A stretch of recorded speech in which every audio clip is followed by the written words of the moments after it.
was working the register at my sandwich shop when this guy walked in like he just bought the building. He strolled up to the counter, didn't even glance at the menu, and hit me with, "I'll take the usual." I blinked. "Dude, I've worked here for 3 years and I've never seen your face in my life." I told him politely that he'd need to actually tell me what he wanted, and that's when his whole vibe shifted. He leaned in, smug as hell, and said, "Do you even know who I am?" "No, but I'm guessing you're about to tell me." He crossed his arms like he was about to drop some life-changing information and said, "I'm best friends with the owner, we go way back." Oh, this was going to be good. I just nodded and said, "Oh really, that's awesome, tell me more." And he did. He started going off about how he and his buddy opened this place together back in the day, how they used to work construction, how they built the whole shop from the ground up with their bare hands, how they'd stay up late planning the menu and painting the walls. He was fully committed to this story. At one point he even said, "Yeah, we used to drink beers on this very counter before we installed the register." Hello? This counter is laminate from Home Depot, and the register is from 2019. But I let him cook. He kept talking, getting more confident with every sentence, and finally he hit me with the grand finale. "So just give me a turkey club, extra mayo, and don't bother charging me. I'm basically family." I paused, looked him dead in the eyes, and said, "That's crazy because I'm the owner." His face didn't just drop, it collapsed, like his soul packed a bag and left through the emergency exit. He opened his mouth, closed it, opened it again like a fish that just realized it was out of water. Then I pointed to the wall behind him. There was a framed picture of me, my wife, and my 2 kids hanging right above the register with a little plaque underneath that said, "Owner and founder." He turned around, stared at it for a solid 10 seconds, then looked back at me like I just told him Santa wasn't real. His face went from confident to ghost white to full panic mode in about 3 seconds. He mumbled something that sounded like wrong location,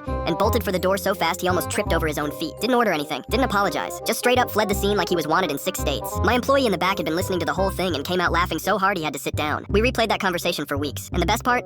A few days later, one of my regulars came in and told me she saw the guy at a coffee shop down the street trying the exact same story. Apparently he told the barista he was childhood friends with the owner and deserved a free latte. The barista was 16. I never saw him again after that, but sometimes I think about him and wonder how many places he's been banned from. Anyway, if you ever walk into my shop claiming you helped build it, just know I'm going to let you finish your whole story before I ruin your life.